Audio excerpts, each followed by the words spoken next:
ನಮಸ್ಕಾರ ಎಲ್ಲರಿಗೂ ಚಕ್ರವರ್ತಿ ಯೂಟ್ಯೂಬ್ ಚಾನಲ್ಗೆ ಸ್ವಾಗತ ಮತ್ತು ಸುಸ್ವಾಗತ. ಸೌಜನ್ಯ ಪರ ಹೋರಾಟಗಾರರಿಗೆ ಚಕ್ರವರ್ತಿ ಮಾಡ್ತಕ್ಕಂಥ ನಮಸ್ಕಾರಗಳು. ಧರ್ಮಸ್ಥಳದ ಮಂಜುನಾಥ ಕಾಣೆಯಾಗಿದ್ದಾನೆ. ಹೌದು, ಧರ್ಮಸ್ಥಳದಲ್ಲಿ ಮಂಜುನಾಥನ ಇಲ್ಲ, ಕಾಣೆಯಾಗಿದ್ದಾನೆ. ಅವನನ್ನು ಯಾರಾದರೂ ಹುಡುಕಿ ತಂದು ಕೊಟ್ರೆ ಧರ್ಮಾಧಿಕಾರಿಗಳ ಹುದ್ದೆ ಅವನಿಗೆ ಫ್ರೀಯಾಗಿ ಸಿಗ್ತದೆ ತಂದ ನಾನು ಘೋಷಣೆ ಮಾಡಿಬಿಡ್ತೇನೆ ರೀ. ಅವನು ಏನಾಗ್ತೈತೆ ಅದು ಆಗಿಬಿಡ್ಲಿ ಒಂದ್ಸಲ. ಯಾಕಂದ್ರೆ ವೇದವಲ್ಲಿ ಸತ್ ಹೋದಳ್ರಿ, ಅವಳು ಸಂತ್ರಸ್ತಳು ಅಲ್ಲ. ಪದ್ಮಲತಾ ಸತ್ ಹೋದ್ಲು, ಯಮುನಾ ಅತ್ಯಾಚಾರಕ್ಕೆ ಒಳಗಾಗಿ ಅವಳು ಕೂಡ ಸತ್ ಹೋದ್ಲು. ಈ ಕಡೆ ಸೌಜನ್ಯ ಅಂತಕ್ಕಂಥ ಶಾಲಾ ಬಾಲಕಿ, ಅವಳನ್ನ ಇಡೀ ದಿನ ಪೂರ್ತಿ ಅವಳನ್ನ ಭೋಗಿಸಿ ಅವಳು ಪ್ರೈವೇಟ್ ಪಾರ್ಟಲ್ಲಿ 5 ಇಂಚು ಮಣ್ಣು ಹಾಕಿ ಅವಳನ್ನ ಕೊಂದೋಗಿದ್ರು. ಅವಳು ಸಂತ್ರಸ್ತಳ ಅಲ್ಲ. ಇಲ್ಲಿ ಸಿ ವಿ ನಾಗೇಶ್ ಅವರು ಏನು ಬಂದಿದ್ದಾರಲ್ಲ, ಮಹಾನುಭಾವರು, ಹಿರಿಯ ವಕೀಲರು, ಅವರು ಯಾವುದಕ್ಕಾಗಿ ವಾದ ಮಾಡಕ್ಕೆ ಬಂದಿದ್ದಾರಪ್ಪ ಅಂದ್ರೆ, ಈ ವೀರೇಂದ್ರ ಹೆಗಡೆ ಆ್ಯಂಡ್ ಟೀಮ್ ಏನದಲ್ಲ, ಇವ್ರು ಏನು ಕೇಸ್ ಹಾಕ್ಯಾರಂದ್ರೆ ಧರ್ಮಸ್ಥಳ ಸಂತ್ರಸ್ತರು ತಂದ ಮಧ್ಯಂತರ ಅರ್ಜಿಯನ್ನು ಇವ್ರು ಹಾಕಿದ್ದಾರೆ. ಅರ್ಜಿ ಹಾಕಿಬಿಟ್ಟಾರೆ ಇವರು, ನಾವು ಧರ್ಮಸ್ಥಳದ ಸಂತ್ರಸ್ತರು ಅಂತಂದು. ಇದರ ಅರ್ಥ ಧರ್ಮಸ್ಥಳದ ಮೇಲೆ ಅನ್ಯಾಯ ನಡೆಯಾಗತದ, ನಮ್ಮ ಮೇಲೆ ಅನ್ಯಾಯ ನಡೆಯಾಗತದ ಅಂತಂದು ಇವ್ರು ಅರ್ಜಿ ಹಾಕ್ಯಾರ. ಅದನ್ನ ವಾದವನ್ನ ಮಂಡಿಸುವುದಕ್ಕೆ ಸಿ ವಿ ನಾಗೇಶ್ ಅವರು ಬಂದು ಈ ಧರ್ಮಸ್ಥಳ ಸಂತ್ರಸ್ತರನ್ನ ಕಾಪಾಡೋದಕ್ಕೆ ಬಂದಿದ್ದಾರ. ಅದಕ್ಕಾಗಿ ನಾನು ಹೇಳ್ತಾ ಇರೋದೇನಪ್ಪ ಅಂದ್ರೆ, ಶ್ರೀ ಕ್ಷೇತ್ರ ಧರ್ಮಸ್ಥಳದಲ್ಲಿ ಮಂಜುನಾಥ ಕಾಣೆಯಾಗಿದ್ದಾನೆ. ಅವನನ್ನ ಯಾರು ಹುಡುಕಿ ಕೊಡ್ತಿರಲ್ಲ, ಅವನಿಗೆ ಧರ್ಮಾಧಿಕಾರಿಗಳ ಹುದ್ದೆ ಫ್ರೀ ಆಗಿ ಸಿಗ್ತದ. ಇಲ್ಲಿ ಅತ್ಯಾಚಾರಿಗಳು ಸಂತ್ರಸ್ತರಾದರು, ಅತ್ಯಾಚಾರಿಗಳನ್ನ ರಕ್ಷಣೆ ಮಾಡ್ತಕ್ಕಂಥವರು ಕೂಡ ಸಂತ್ರಸ್ತರಾದರು. ಧರ್ಮಸ್ಥಳದ ಮಂಜುನಾಥ ಕೂಡ ಸಂತ್ರಸ್ತ ಆದ. ಹಾಗಾದರೆ ಸೌಜನ್ಯ ಏನಾದಳು, ಪದ್ಮಲತಾ ಏನಾದಳು, ವೇದವಲ್ಲಿ ಏನಾದಳು, ಯಮುನಾ ಏನಾದಳು, ಇವರೆಲ್ಲರೂ ಕೂಡ ವೈಶಾವಾಟಿಕೆಯನ್ನು ಮಾಡ್ತಾ ಇದ್ರು. ಯಾರು ಇವರು? ಇವರು ನಮ್ಮ ನಿಮ್ಮ ಮನೆ ಹೆಣ್ಣು ಮಕ್ಕಳಲ್ಲ. ಹಾಗಾದ್ರೆ ಇವರು ಸಂತ್ರಸ್ತ ಅಲ್ಲ. ಈ ಹೋರಾಟಗಾರರು ಯಾರು? ಲುಚ್ಚಾರನ ಮಕ್ಕಳದಾರ ಅವರು. ಯಾರ ಮನೆ ಹೆಣ್ಣು ಮಕ್ಕಳಿಗಾಗಿ ಹೋರಾಟವನ್ನು ಮಾಡ್ತಾ ಇದ್ದಾರೆ?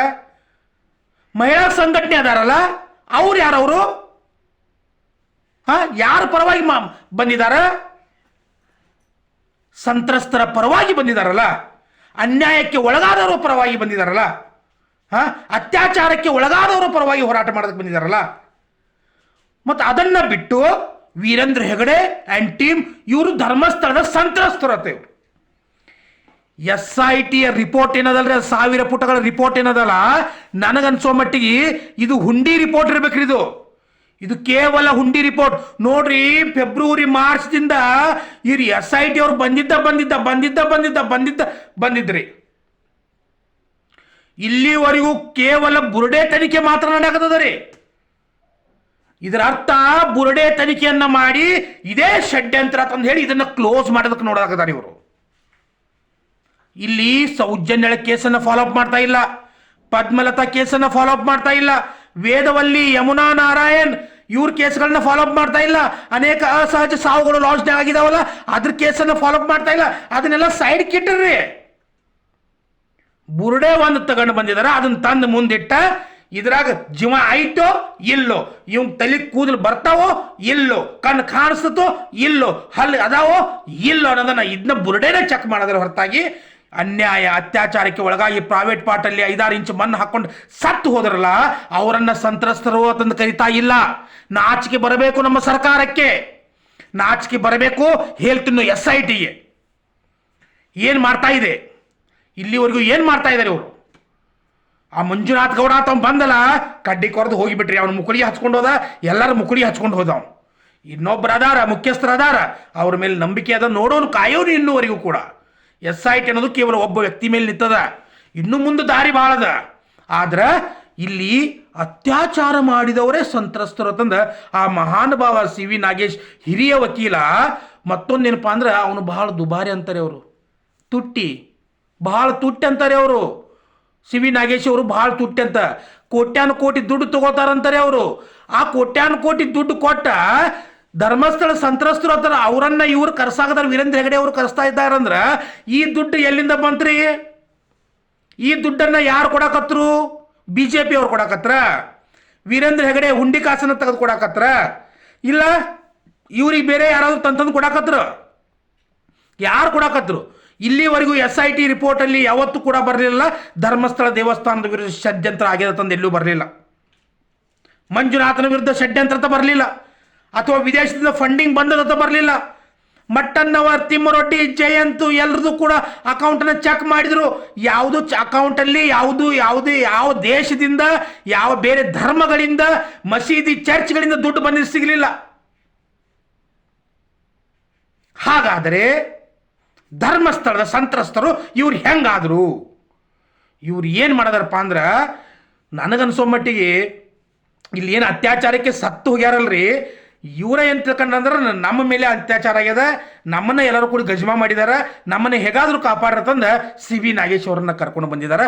ಅದಕ್ಕೆ ನಾನು ಏನು ಹೇಳಿದ್ದಪ್ಪ ಅಂದ್ರೆ, ಶ್ರೀ ಕ್ಷೇತ್ರ ಧರ್ಮಸ್ಥಳದಲ್ಲಿ ಮಂಜುನಾಥ ಕಾಣೆಯಾಗಿದ್ದಾನೆ, ಹುಡುಗಿ ಕೊಟ್ಟವರಿಗೆ ಧರ್ಮಾಧಿಕಾರಿಗಳ ಹುದ್ದೆ ಸಿಗ್ತದ. ನಾಚಿಕ್ ಬರಾಕೈತ್ರಿ ಇದ್ರ ಬಗ್ಗೆ ಮಾತಾಡಕ್ಕೆ ನನಗೆ. ಎಂಥ ವ್ಯವಸ್ಥೆಯಲ್ಲಿ ಬಂದ್ಬಿಟ್ಟಿದೇವ್ರಿ ನಾವು. ಅವನವನು ಅನ್ನ ತಿಂದು ಅಂಗಳಾಗ ಆಡೋಣ ಅಂದ್ರೆ ಹೇಳಿ ತಿಂದು ಹಿತ್ಲ ಆಡಕ್ಕೆ ಹಚ್ಚಾಕತ್ತಾರ್ರಿ ಇವರು ಎಲ್ಲರೂ ಕುಡ್ಕೊಂಡು. ಏನು ಮಾಡ್ಬೇಕ್ರಿ? ಊಟ ಮಾಡೋ ಟೈಮ್ ಆಗ್ಯದ, ಹೇಳ್ತೀನೋ ಮಾತು ಮಾತಾಡಕದೀನಿ ನಾನು. ಹಂಗಾಗಿ ಆಗಿಬಿಟ್ಟದ್ರಿ ಜೀವನ. ಏನು ಮಾಡಲಿಲ್ಲ? ಧರ್ಮಸ್ಥಳದ ಸಂತ್ರಸ್ತಂತಾರೆ ಇವರು. ಇನ್ನೊಂದು ಥಾಡಿದಿಂದ ಧರ್ಮಸ್ಥಳದ ಭಿಕ್ಷುಕರಾಗ್ತಾರೆ ಇವರು. ನೋಡ್ರಿ, ಇವರೆಲ್ಲ ಅತ್ಯಾಚಾರಿಗಳು ಗ್ಯಾಂಗ್ ಅದರಿ ಇಲ್ಲಿ. ಅದನ್ನು ಸರಿಯಾಗಿ ತನಿಖೆ ಮಾಡ್ತಾ ಇಲ್ಲ ಇವರು. ಇಲ್ಲಿವರೆಗೂ ಬುರುಡೆ ಒಂದೇ ಹಿಡ್ಕೊಂಡು ಕೂತಿದಾರ್ರಿ. ಅದಕ್ಕೇನು ಕೂದಲು ಬರವಾಲು, ಅದಕ್ಕೇನು ಕಣ್ ಕಾಣವಾಲು, ಅದಕ್ಕೇನು ಏನು ಬಗೆಹರಿವಾತು, ಅದನ್ನು ಮಾತ್ರ ಇವರು ಒಟ್ಟು ಸಾಡ್ಲಿ ಬಿಡೋದಿಲ್ಲ. ಎಲ್ಲಿಂದನೂ ತಂದಿಲ್ಲ ರೀ ಅದನ್ನು. ಅವು ಚಿನ್ನಯ್ಯ ತಂದನ, ಸ್ಟೇಟ್ಮೆಂಟ್ ಕೊಟ್ಟ, ತಂದ, ಎಲ್ಲ ಮಾಡ್ಯಾನ. ಅದನ್ನು ಬುರುಡೆ ಒಂದು ಸೈಡ್ಗೆ ಇಡೋಣ.